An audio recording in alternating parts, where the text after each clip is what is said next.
Hey there everybody, my name is Lantern, and I'm here just to show some tips and tricks that I've been using to create my high-end Tron suit. What is this Tron suit that I'm going to be using it for? Well, Tron 3 is coming out soon, and I'm a huge Tron fan, so I'd like to be able to go to the premiere with it on. Aside from that, I've also got some things that I want to do planned with it, higher events with it, as well as go to some cons with this suit. This suit's really high-end. It's going to be, just to build the suit, without lights and everything, it'll be about $100. But with all the lights and all the other electronics that I'm going to be adding to it, including things like being able to change my voice with filters, as well as like the helmet and everything, it's going to cost probably close to $300, $400. But over the course that I'm going to be doing this, I'm going to be doing this mostly for Dragon Con coming up. I thought I'd record some of like a sort of a costuming diary about how I came to make this costume. Without any further ado, I'd like to show you just a couple things that I started out with. So here's the first part of the Tron suit that I've built. I know it doesn't look like anything Tron suity at all because it's absolutely not Tron suity at all. This is a skeleton for me to build my suit on top of. It's important when you're dealing with something, at least as visually and as having to create step by step, you need to have something to build, to have you build your suits on top of. And this is going to be a one-piece suit, so I needed something completely built. This is just, again, the skeleton. The skeleton's really easy to make. As you can see, I got written down everything here. My neck, my shoulder piece, my arms.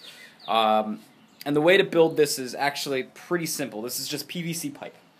I built a base that I could put the PVC pipe on, so if you were to just take it out from right here-ish, you would see there's just this base that would come up.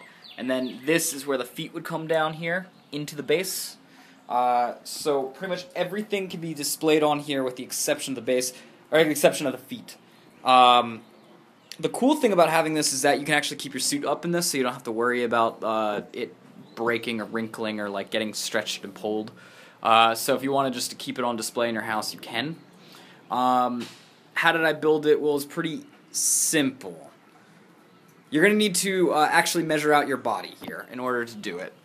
This leg piece, you're not really going to worry about bends in your knees. So what you're going to do is you're going to measure strictly from about your ankle up to your knee. And that'll go, or I'm sorry, your ankle up to your hip. So you're going to want to do your hip. And when you do your hip, I can't really see myself here, but hello. If you do your hip, you're going to want to do right about here on your hip. Not like the extreme center of your hip, but right about coming up to here, right here, because that's where your hip joint is going to be. I use just one straight piece, again, from my foot all the way up to my hip bone, where my hip joint is, and that's a 90-degree angle. And then from here, you're going to want to measure your hip, half of your hip. So again, you're going to want to go from about to here, where your hip joint is, to about where your middle of your belt buckle would be. And then you do the same thing across the other side. Everything on the other side is just repeated the same. It's symmetrical. From here, you're going to want to have a T-joint so you can connect the two halves of the hip to be one full hip, and go up for your spine. Now, again, your spine, you're going to have to do some weird measurements here. I can't tell you exactly what measurements you want to use because it's going to depend on exactly what kind of body shape you have and what kind of height you have. I'm not really that tall. So, again, you want to start from where you left off, from the middle of your belt buckle to about right here on your chest. Not up here, not on your neck. You want to do about where your shoulders are going to meet your chest bone, right here, so right there. I'm trying to think of a good place to put it. I don't know. That's just sort of like, it looks like that's going to be where your neck is, so you want to do it higher up here, but you want to do it just a little bit lower, so where your sort of neck meets your chest, and then maybe about a half an inch down. From there, you're going to again want to do your shoulders in the same way that you did your hips. So that's going to be your shoulders from where we said here to out to about the mid part of your shoulder joint. So again, for me, that would be about, oh, I guess my arm's in the way there. It'd be about right here. So where you can feel sort of that ball moving, that's where you're going to want to measure to. And you're going to want to do that, cut it in half, and then have both pieces on here. Here I use a 45-degree angle joint to connect these two PVC pipes together, cross to do the neck as well as join it to the spine here. I used a 45-degree angle because that's more of a natural sort of T-pose that humans have, so it's a little easier to work with. And then again, you want to go down for your length of your arm. Unlike your leg, you actually need to separate this one a bit because you need to make sure that you can have a bend in whatever you're working with, so that way you can have your elbow bend. Again, you're going to want a bend in the knee, but during the process that I'm going to show you in a second, that sort of just comes with the territory. But this gives you got to make sure that you have that bend in your elbow. It's going to, especially design when you do the duct tape mannequin version of yourself, you're going to do that while you're taping yourself up. So 45 degree, and then the arm goes in there. And so for the arm, you're going to want to do from about right here to from where your hand starts. See my tattoo? Right below my tattoo is where you're going to want to measure to right where your bend happens on your elbow. And that's going to be that part of your body right there. And then from that part, from the bend in your elbow all the way up to where you measured right here on your shoulder, that's where you're going to want to measure out to. So you're going to want to get PVC pipe. You're going to want to get PVC pipe here. Measure out exactly those proportions on your body. You can have them cut them in store if you don't have some way to cut them.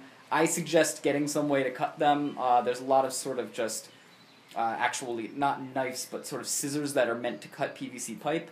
I don't have one of those. I have a Dremel, and I could just cut it myself. You might get home and find that you need to shorten a couple things out. I did, at least. I found out that I needed to shorten my shoulders and shorten my hips up because I didn't adjust for it, that this has a little bit of give to it.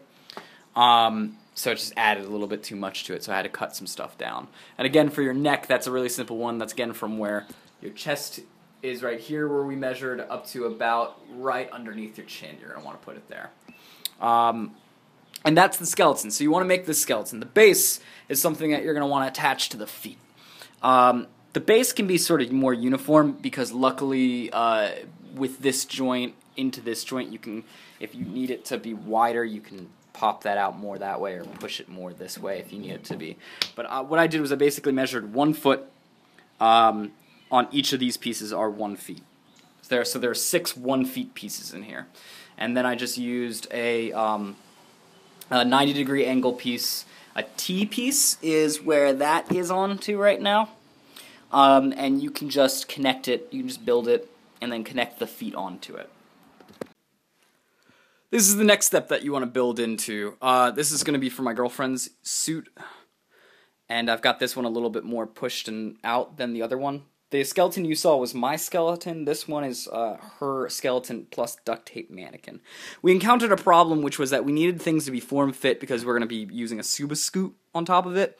Plus the leather that we're going to need to laser cut, we needed to know the exact dimensions, so we couldn't just plan things out ahead of time, have them cut, and then just sort of sew them on. We actually needed to work on something physically so we can make sure that everything was the exact amount that we needed, be 3D to start with, and then with paper, cut out these 3D things and then flatten them out so that we can then use, the computer to actually make these custom cuts that we need to do. Now, how did I make this? If you look, it's actually a very, very, very good version of what my girlfriend's actual size is. That's because it's 100% made to her form. The cheapest way, you got a couple different ways that you can get a mannequin out here. The cheapest way is what is known as sort of a duct tape mannequin, and this is actually something you can reuse over and over again. You can use it as just one way to make something of yourself. But what you need to do is you need to buy duct tape. My suggestion for duct tape is anything that's at least this much thickness. So you can see in comparison to, I don't know, my thumb, I guess, that it's not the biggest duct tape I've worked with. Most duct tape that I've worked with is a little bit thicker than this, but the difference is that this has a lot of duct tape in it. This is actually about, I want to say, 3/4 down, so maybe it was up to here prior. You do not want to buy the $5 duct tape that you find at, like, for example, Best Buy or something crazy like that, Walgreens, that actually sells duct tape, but it's like only got this much in it, and it's $5. You don't want to buy that. You want to buy the $10 rolls of duct tape that say things like 100 miles of duct tape or something ridiculous like that. You were going to be using a lot of duct tape. All in all, this duct tape mannequin cost me about, I want to say, $25 total. The rolls of duct tape for me and my girlfriend Tiffany were about $20 to buy all of that. The PVC pipe is really cheap. I bought in bulk, so I cut it, down to what it needed to be. And it was, I would say, about maybe $5 altogether, including joints that you see, like the T-cross and stuff. So what you're going to want to do for these duct tape mannequins, I wish I had footage of me actually doing the duct tape. It's ridiculous.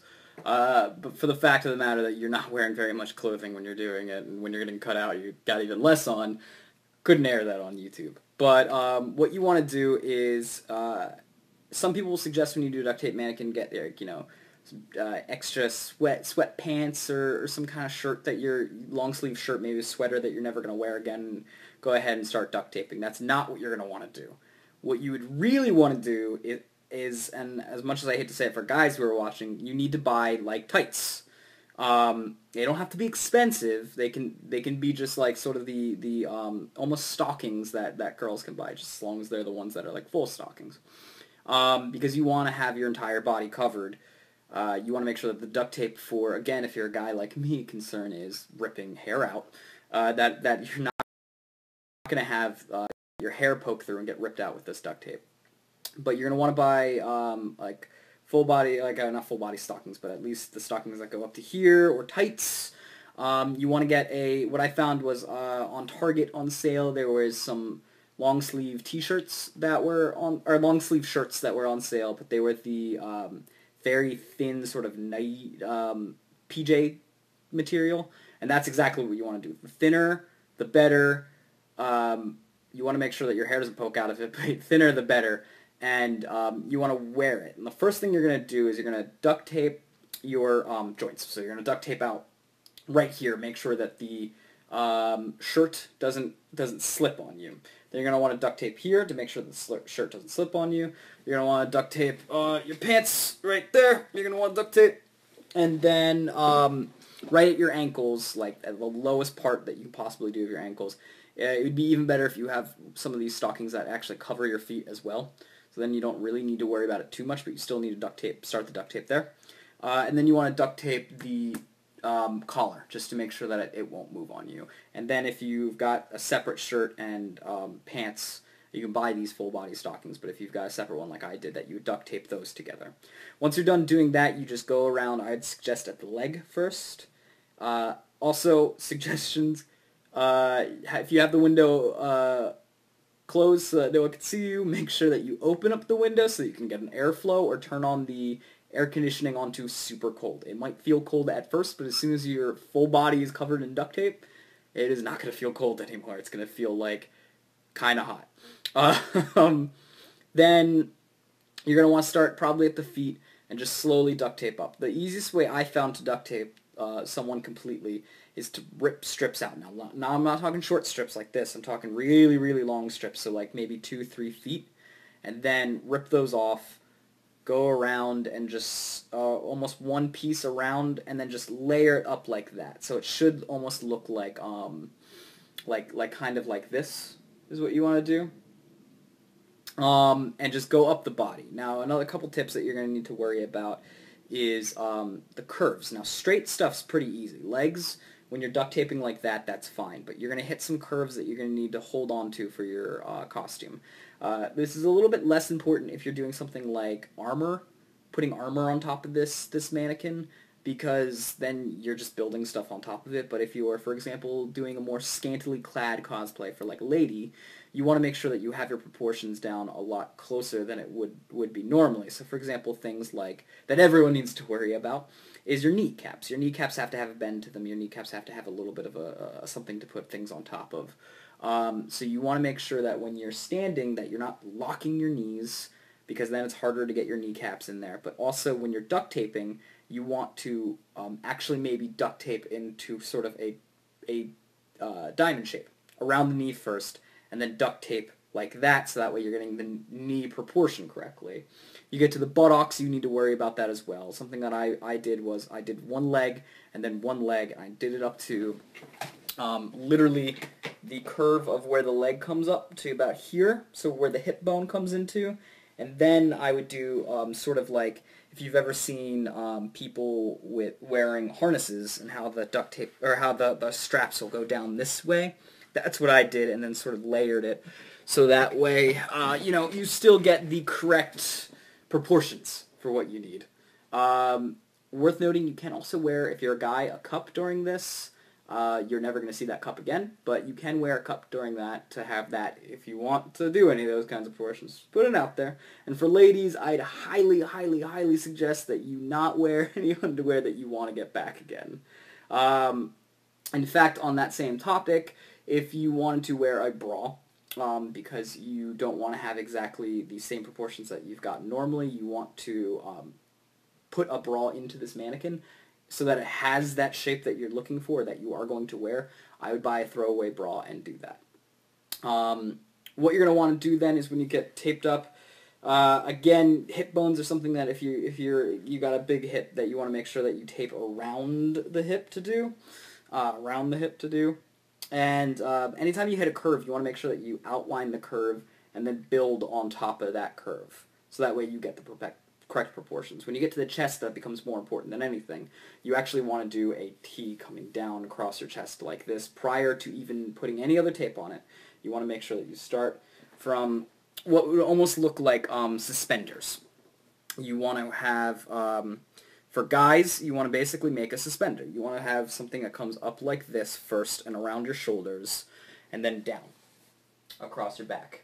For ladies, you actually want to do the opposite. You want to do a reverse suspenders, and you want to have something that comes up straight along your back, and then when it comes down around your shoulders, you want it to cross this way. That's going to be the best way to actually form your breasts. You have that separation, then you can put in something a little bit to give a little bit of lift. This is for guys and girls, because guys have pecs, and you want to make sure that you have them as well. So you want to put something that will actually push a little bit up on it and over. It's worth noting you might also, for a guy, might want to make up muscle while the areas of your body are getting put into there, just so that way you have, again, the correct form that you're going to be working with. So then that's going to give a little bit of lift, and then you just tape like you normally would across up. When you get to here, this is going to be the hardest part. I'd actually leave your armpit open, and I would tape from your arms fully all the way up first. And then when you get to your armpits, join the arm that you taped and the body that you taped together. Last thing, again, is to do the collar, to reinforce the collar to make sure nothing pops. Alright, so the next step is about how to cut yourself out of this thing. Once you and your partner have taped you down, you are going to be completely encased in this thing. You're not going to be able to move. My suggestion would be to either lay down, which is actually what I did, on the bed. Now, how to lay down, you're going to need someone to actually, like, pull you down. You can't, like, just sort of flat, because you're going to break the suit. You need someone to literally, like, you to tip forward, and then someone to catch you and just slow you down as you're straight as a line onto the bed. It might rip some of your costume. You might need to retape that. Otherwise, you can do it standing. Now, doing it standing's fine, but it's a little bit difficult. It's the preferred method is to do it standing. You're going to want to take your pair of scissors, and you're going to want to cut from the foot first. Now remember, when you're cutting with the scissors, never to cut the whole way. You want to only to ever get about that close to cutting your scissors fully closed. If you do this, you might cut them by accident. Now I say that because this is going to be very, very tight when you're cutting it. You don't want to ever cut like this either, just straight on like that. You want to make sure that you're cutting like closer to like that, if not even a little bit away from it. So you want to cut just straight up the leg, right? The back of the leg, all the way up until you get to about the bottom of the buttock right here. Once you get to the bottom of the buttock, you're going to want to then do a 45-degree turn and go to the small of the tailbone. That's going to be the lowest part of your spine. Once you've got that, you guys cut straight up here, and you can see I've still got some a little bit cut up here, all the way up and all the way out. Then you need to wriggle out of your suit, which is incredibly difficult. but you need to wriggle out. The best thing to do is to free up one of your hands first, getting your shoulder out of there. And then once you've got that, you can use your other arm to sort of pull out your other arm, and then you can get your legs out there. That leg is going to be the hardest one to get out right there. But that's going to be what you want to do. If you absolutely need to get a little bit of help to get out of there, you can cut from the small of your back where you went the 45-degree up and went straight up. You can also cut over. That should help you get out. I wouldn't suggest it because the more you cut, the more holes you make, the harder it's going to be to put this thing back together. You'd much rather just make one single cut and then tape it up as you need to. What I would suggest is once you've got that, you're going to want to put this on your skeleton. You want to put this, I think I still have mine here somewhere. Yeah, over here. Mine's still in there. You want to take this, thing, which is literally a duct tape suit, and you want to lay it out flat as you can. If not flat, you want to hang it up so that it doesn't pull anywhere.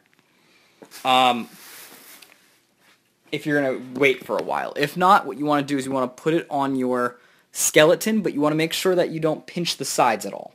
That's an issue that can happen, is that the duct tape might stick to itself if you do that. Now, there is a way to fix it, which is what I've been doing onto this mannequin. This has been what I've been doing all day. Anytime that happens, like, for example, it happened right here. There was sort of this, like, divot in it. What you want to do is you want to take paper, like that, and then you're going to want to separate several of these guys if you can. You're going to want to take it and build what's left. So let's say that there's this big divot right here, and then it scoops up a little bit. Well, then you're going to want to fold this a half, and you're going to want to sort of build up that so that way it looks like this. So that way you can see that there's some definition. Once you do that, you're going to want to duct tape it. I'm going to flip it over. You're going to want to duct tape straight, straight, straight, making basically a patch. Once you're done making that patch, you can put that on there. As you can see, you guys might not have been able to notice that that's a patch beforehand, but it most definitely is a patch. I also had to patch down here a bit on this and a bit on here as well. It's harder to notice, but this is in fact a patch, so that way it can be correct. And then you're going to want to start filling it. Once you start filling it, what you're going to want to use is, I figured out the best mix would be these sort of like spam stuff you get in the mail. These deals, and you're going to want to take those, and anytime that you've got something rough that you just need to patch up to fill in here, you're just going to put it in through the back. So you're going to want to stick stuff through the back. I like it for the back because the back is kind of a straight thing. There's not really too much shape to it. I like it for the back. I like it for the legs in here because it's rigid and it's not going, you can hear it. It's not going to move on you too much.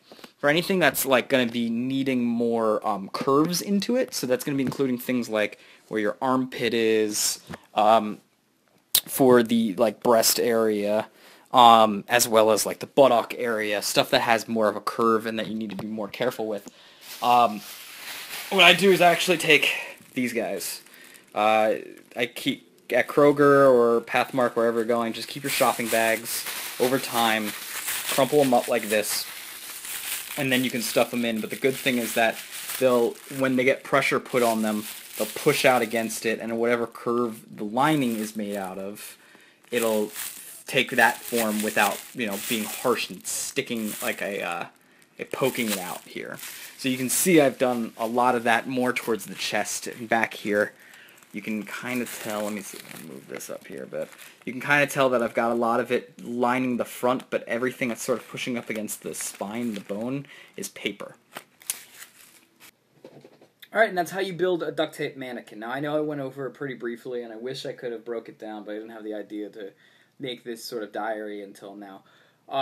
Further videos will actually show things a lot more in depth. I'm probably going to do a video on how I'm building the suits on Photoshop, and how I'm thinking about like designing them and whatnot, as well as me actually doing the fabrication on it. But the first thing was that I actually needed a base that I could start off of, and I couldn't have myself be a model and then fit things on at the same time. I needed a mannequin. Mannequins run as high as $1,000, so that was not the money that I was going to spend. And this duct tape mannequin just took up more like a day that I needed to build them, but once they're built, you can reuse them over and over and over again. So they're fantastic in that respect. Yeah. I hope to show you guys more later, and I'll keep you updated. If you have any questions or would like to ask me anything, go ahead and just comment on the video below. I will get to it when I can.